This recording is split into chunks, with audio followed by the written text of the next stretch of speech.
Capítulo 11. O amor. Por que razão tenho tanto medo do amor? O amor gera receio porque o amor é uma morte. O amor é a morte da mente em que o corpo sobrevive. Para amar, temos de abandonar todas as concepções sobre nós mesmos. O ego impede o amor. O ego e o amor são antagônicos. É impossível viver sem amor. Por isso, a humanidade inventou o truque: viver um amor falseado para o ego persistir. O verdadeiro amor é extremamente caro. Só o podemos comparar ao aceitar a sua própria perdição. O ego não é substancial, é como fumo ou como sonho. O amor exige que deixemos tudo o que nunca tivemos e em troca oferece tudo o que temos e sempre tivemos. O amor revela o verdadeiro ser. A coragem do nosso ser só é verdadeiramente testada quando nos deparamos com o amor. Por que é o amor? Correção. Por que o amor é tão doloroso? Porque abre o caminho para a felicidade e porque transforma e implica uma mutação. Todas as transformações são dolorosas. O velho é familiar e conhecido, enquanto o novo é absolutamente desconhecido. O amor implica em mergulhar num oceano profundo. A mente só funciona com o que é velho. A transformação implica a passagem de um estado de ser para um estado de não ser. Para outro ser purificado, tem de se submeter primeiro às chamas. O amor é fogo. Milhões de pessoas optam por viver uma vida sem amor. Sofrer sem amor é fútil, um desperdício absoluto que não leva a lado nenhum, um círculo vicioso. O amor é fundamental para o conhecimento próprio. A relação é um espelho. O amor exige que nos exponhamos, nos tornemos vulneráveis. Temos de assumir o risco e viver perigosamente. O reflexo do parceiro pode ser feio. Evitar o espelho não vai ajudar a crescer. Temos de aceitar o desafio. O amor é o primeiro passo rumo a Deus e não pode ser ignorado. O amor é o céu aberto, amar é como voar. Abandonar o ego é doloroso porque ensinam-nos a cultivar o ego. A sociedade baseia-se na noção que cada pessoa é uma pessoa e não uma presença.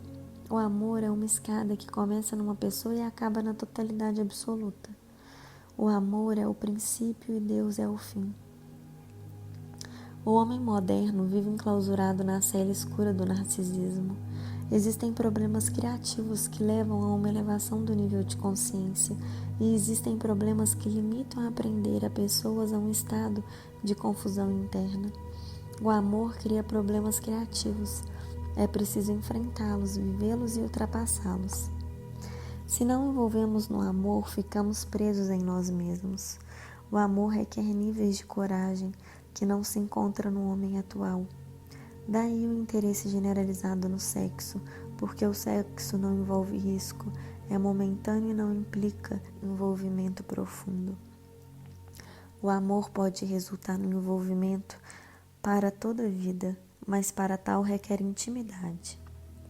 A diferença entre o amor próprio, saudável e o orgulho egoísta são bastante diferentes. Quem não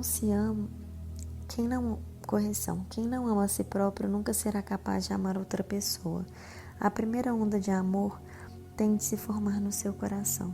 Cada pessoa precisa se amar e amar o seu corpo e sua alma. Precisa de amar a sua totalidade. Quem se ama faz tudo para desenvolver o seu potencial. Na vida não há espaço para neutralidade. A vida é uma escolha constante. Escolha o amor. Uma pessoa que se odeia acaba por se tornar destrutiva e acaba por odiar as outras pessoas. Capítulo 12. A ausência do ego. Distinguir o ego do verdadeiro eu. O ego não pode ser simplesmente... Correção. 12.1. Distinguir o ego do verdadeiro eu. O ego não pode ser simplesmente abandonado. A escuridão não existe. É a ausência de luz. Não se pode agir diretamente contra a escuridão. Resta agir sobre a luz, ligar ou desligar a luz. A meditação funciona como a luz. A meditação é a luz. A vontade de eliminar o ego é, de novo, uma manifestação do ego. Tente encontrar o ego dentro de si. Não vai encontrar. 12.2. A resignação e o ego. Antes de abandonar o ego, precisamos de o ter. Só os frutos maduros caem no solo. Um ego verde não pode ser colhido, não pode ser destruído. Para ser abandonado, o ego deve crescer até cima. Correção, até em cima, tem de ser atingido a integridade. O ego fraco nunca poderá ser eliminado. No Oriente, todas as pessoas pregam a eliminação do ego. Correção, apregoam a eliminação do ego. Assim, o ego nunca adquire força e integridade necessária. No Ocidente, as pessoas são encorajadas em fortalecer o ego. Só um homem rico pode ser pobre e vice-versa. Sempre que existe ambição, existe pobreza. Todos os mestres apregoaram a inutilidade do conhecimento. Depois de adquirir bastante conhecimento, poder-se-á eliminá-lo alcançando a ignorância. A sabedoria só reflete na vida quando se resulta de experiências imediatas e pessoais. A memória é um conhecimento morto. A contradição é inerente à vida. O máximo desenvolvimento do ego representa a máxima desenvoltura de experiências infernais. O verdadeiro conhecimento só pode ser adquirido através do sofrimento. É impossível convencer alguém a abandonar o ego. Tudo precisa de um tempo para se desenvolver, amadurecer e cair no solo e se decompor. O ego é um meio de sobrevivência. A criança cresce através do crescimento do ego. Primeiro passo, assumir o egoísmo absoluto e perfeito. Segundo passo, abandonar o ego. O mundo está cheio de centros. Cada átomo constitui um centro e a E a periferia não existe. Só pensa que pode abandonar o ego. Você é o ego. O desaparecimento do ego é algo que acontece, não é algo que se faça. O ego é um sonho que é constituído em torno de nós, um sonho necessário que não deve ser condenado. Na vida, tudo é necessário, tudo que aconteceu tinha que acontecer. Os pescadores têm maior facilidade em abandonar o ego do que os santos. Os pecadores têm maior facilidade de abandonar o ego do que os santos. A mente segue sempre pela via lógica, mas a vida é completamente ilógica. A mente é ilógica e a vida é dialética. 12.3. A meditação requer trabalho árduo. O esforço aplica-se em situações que queremos concretizar um determinado desejo para o qual desconhecemos alternativas viáveis. O esforço é uma ação orientada para um resultado futuro. Mestre Zen. É preciso recorrer ao esforço sem esforço. O trabalho árduo é necessário, mas não deve visar um objetivo futuro. Apreciar o trabalho sem pensar em objetivos, essa é a ferramenta mais árdua para uma mente humana. O mais difícil é fazer algo pela ação em si. A mente é sempre gananciosa. Dedicar algumas horas diárias a fazer coisas pelas coisas em si. A mente é preguiçosa, gosta de sonhar, mas dispensa o trabalho. A mente só se debruça no futuro, para poder evitar os desafios presentes. A meditação implica trabalho árduo porque implica contrair a mente. A mente é fascista e está sempre à procura de líderes. A aprendizagem da mente não tem utilidade, é superficial, persentindo a infantilidade. O intelecto é superficial. Devemos desenvolver o nosso ser. Os dias das nações e raças terminaram. Estão a chegar os dias do indivíduo. A mente é infantil e traiçoeira. As pessoas que acumulam incertezas no seu ser sentem admiração por pessoas confiantes. Só pessoas conscientes e despertas hesitam. A hesitação reflete a consciência e a complexidade da vida. Abandonar a mente é o trabalho mais árduo. Capítulo 13. A iluminação. A iluminação transcende a natureza das coisas? Correção. A iluminação transcende a natureza das coisas? A iluminação é a própria natureza das coisas. As mentes das pessoas têm sido corrompidas com a criação de um objeto antinatural. A natureza das coisas está onde você está. A mente alimenta-se de grandes dificuldades, ou até mesmo de impossibilidades. Por isso, a mente só se sentirá saciada e especial se alcançar o impossível. Não é possível transcender a natureza. Os verdadeiros corruptos são aqueles que inventaram o seguidismo. Seguir alguém é um absoluto contra nós mesmos. Nunca contrariar a nossa própria natureza. A coisa certa não pode ser definida por qualquer escritura. Encontre a alegria em si e ficará iluminado. Bodhidharma. Entre aspas, não é possível fugir à iluminação. Vivemos num mundo perfeito, em que nada falta. A parte das pessoas, tudo na existência está como deve estar. Nunca aceite 1. Um critério que o deixe infeliz. 2. Uma imoralidade que o faça sentir culpado. 3. Nada que se oponha à sua própria natureza. Seja você próprio e será perfeito. Todas as crianças aprendem a ser loucas.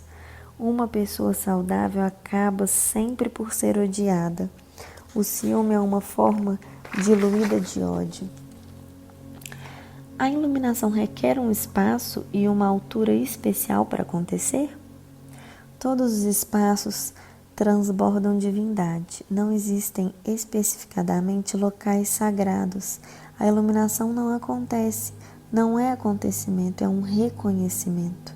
Basta permitir que a iluminação aconteça.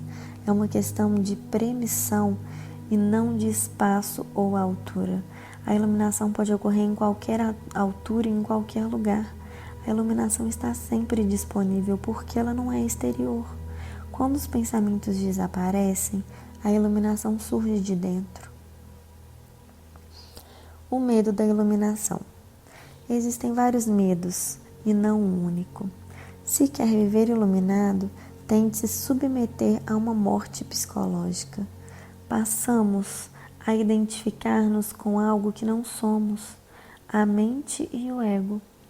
Existem camadas e camadas de condicionamentos impostos por outras pessoas.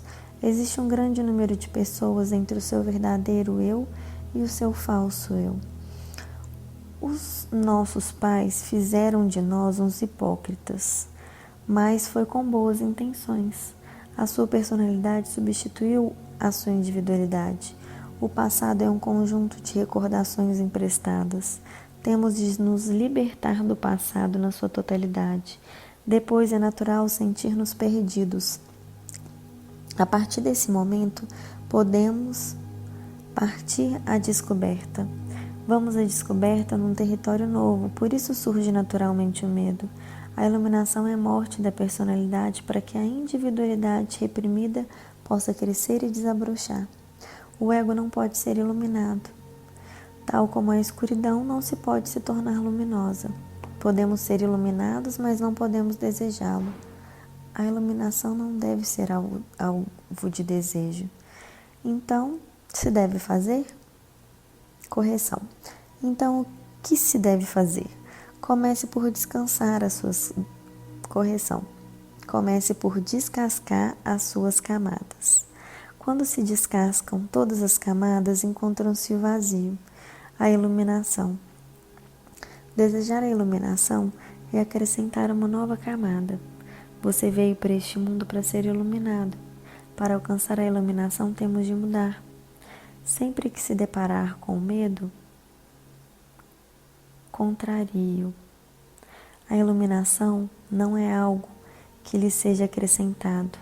A iluminação é o seu estado de completa unicidade.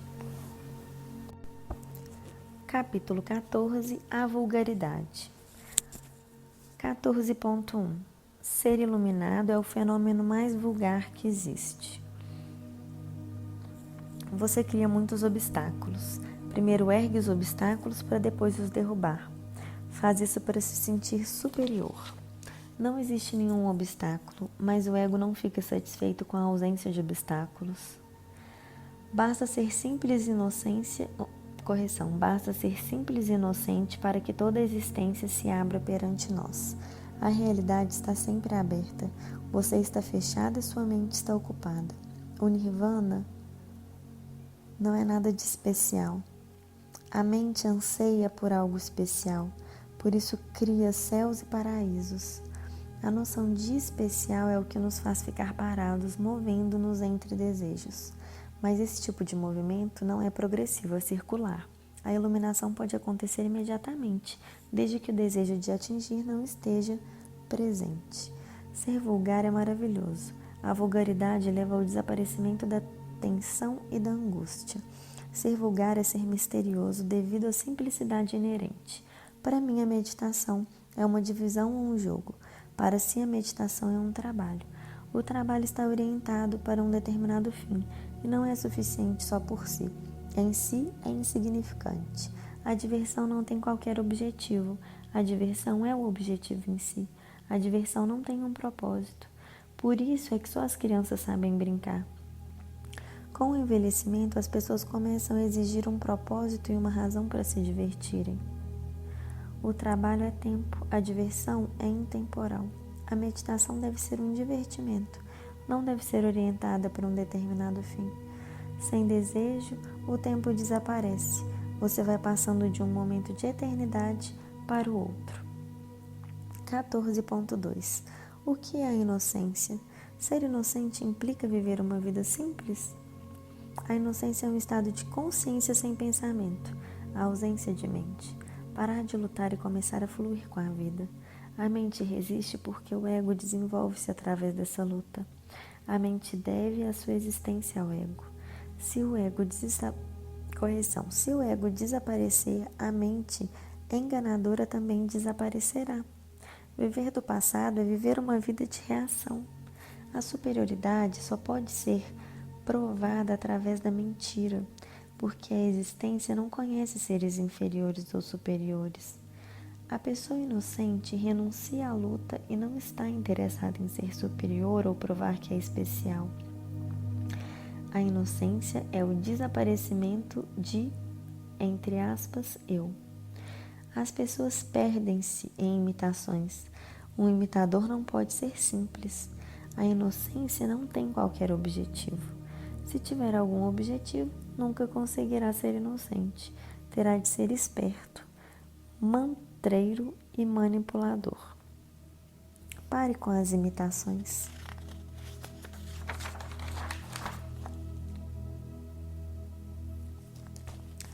A vida dá voltas inesperadas, não adiantam preocupações antecipadas. A simplicidade é um subproduto da inocência, não tem de ser simples. A simplicidade não pode ser cultivada. O seu futuro é a projeção do seu passado. Viva o momento, o agora. Heráclito, entre aspas, é impossível entrar duas vezes no mesmo rio. Não é preciso ter muitas posses para se ser possessivo. Uma pessoa simples é aquela que não é possessiva e nunca olha para trás. Viver momento a momento é ser inocente. 14.3. As qualidades de uma pessoa madura. Uma pessoa madura tem uma determinada presença, mas não é uma pessoa. Uma pessoa madura é como uma criança simples e inocente. A maturidade confere uma certa sensação de experiência e de velhice. A maturidade não é só a experiência acumulada ao longo da vida. A maturidade está relacionada com a viagem interior. Quanto mais uma pessoa se afunda, mais madura se torna. Maturidade é outra designação possível para a realização. No Ocidente, refere-se à maturidade como a perda da inocência. A maturidade confere vulnerabilidade, suavidade e simplicidade. Capítulo 15. a liberdade. 15.1 O homem é o único ser da terra que tem liberdade. Os animais e plantas não têm liberdade de escolha. Não tem qualquer possibilidade de transformação. Todos os animais nascem para cumprir determinado programa. O homem não é apenas livre, o homem é liberdade. O homem, quando nasce, é uma tábua rasa. A liberdade é o centro essencial do homem, a sua alma despida. Sem liberdade, um homem é um pedinte, fica perdido. Aceitar o destino, o fanatismo, é ingressar numa vida de escravidão. O sannyas é a aceitação da liberdade. As pessoas têm medo de ser livres porque a liberdade é um risco. Perante a existência, é responsável por quem é e pelo que é. Ambos referem que o homem é condicionado por forças exteriores, ou pela história ou por Deus. Você é total e incondicionalmente livre. Não evite a sua responsabilidade e comece a criar o seu ser. A criatividade é a verdadeira oração, a única que permite participar com Deus. Não basta ser espectador, temos de ser participativos para experimentar o mistério de Deus. As pessoas receiam a liberdade por quê? Primeiro, é arriscado, porque você é o único responsável. Segundo, a liberdade pode ser mal utilizada, porque você pode optar erradamente. A liberdade implica optar entre o certo e o errado. O perigo que provoca o medo resulta do fato de o caminho errado ser o mais fácil de tomar. Escolher o erro é tão fácil como descer um monte. Se quiser desenvolver a sua consciência, terá de subir a montanha, até aos picos mais altos. Quanto mais alto se chega, maior é o perigo. Maior é o perigo de queda. É muito mais fácil vaguear numa planície sem o perigo das alturas. A liberdade dá a oportunidade de descer abaixo do nível dos animais ou subir acima do nível dos anjos. A liberdade é uma escada. Uma ponta assenta no inferno e a outra ponta no céu. Na verdade, a natureza é quem cumpre o destino dos animais. Estes não precisam fazer de nada. Não tem qualquer desafio. Só o homem enfrenta o grande desafio. São poucas as pessoas que resolvem arriscar. A melhor forma de não arriscar é acreditar que a liberdade não existe. O mundo está no estado caótico porque as pessoas gozam da maior liberdade, alguma vez gozada em toda a história da humanidade. Onde há liberdade, há caos. O homem não é uma entidade, é uma ponte entre o animal e Deus. 15.2 A mente vulgar atira sempre a responsabilidade para outra pessoa. No momento que atira responsabilidade sobre algo para outra pessoa, perde a capacidade de fazer algo. Entre aspas, sou responsável por mim mesmo, ninguém é responsável por mim. Atya, entre aspas, condense toda a culpa numa só entidade. Sutra, entre aspas, sinta-se grato com todas as pessoas. Sinta-se grato com tudo. 15.3 O que é ser livre de desejos? Viver sem desejos é conduzir à morte. Correção: viver sem desejos conduz à morte. O desejo é a energia da vida. Ser livre de desejos é o desejo não ser obsessivo. Você não é livre quando o desejo persegue, mesmo quando quer se livrar dele. Os desejos denominam-se e você é uma correção. Os desejos dominam-no e você é uma vítima. Um novo desejo espreita cada esquina. Perante isso, enlouquece. Os desejos puxam-nos em várias direções, quebrando-nos em vários fragmentos. E esses desejos são contraditórios para além de fragmentados. A humanidade é uma pretensão do ego. Os desejos destroem a sua integridade e põem fim à sua condição de indivíduo. Ser livre de desejos é a total ausência de desejo. É esta ação que o obriga a cortar completamente com tua vida. Todo e qualquer desejo deve ser eliminado. A opção certa é ser totalmente livre do desejo, para que possa escolher entre ter ou não ter um desejo. 15.4. O amor próprio e a egomania. A diferença é sutil. A egomania leva a uma tristeza crescente. A egomania é uma doença, o cancro da alma. A egomania deixa-o tenso e preocupado, impedindo o relaxamento. No amor próprio não existe um ser, só existe amor. O amor próprio leva-o a sentir-se cada vez mais relaxado. O amor próprio conduz ao relaxamento. Amar outra pessoa pode criar tensão. A outra pessoa é um mundo à parte. Só quem desenvolve o amor próprio profundo pode amar outras pessoas. Primeiro, o amor precisa de ocorrer dentro de si, para que depois se possa espalhar na direção de outras pessoas. Você não pode partilhar algo que não tem. O primeiro passo básico do amor consiste em sentir amor próprio.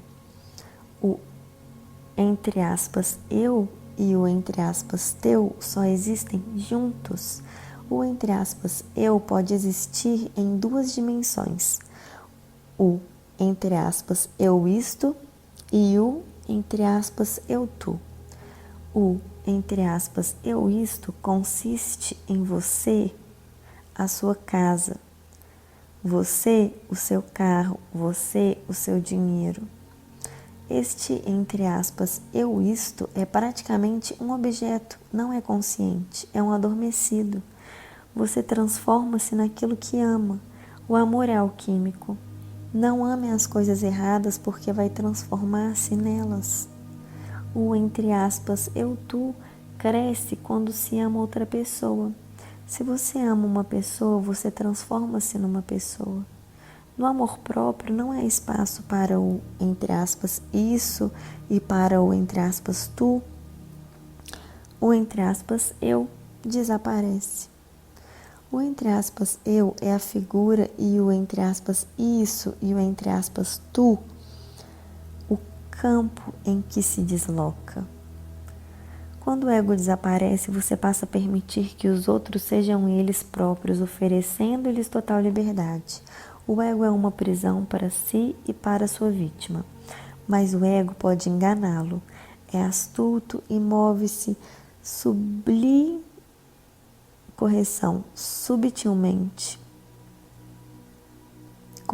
sutilmente. Pode disfarçar-se de amor próprio.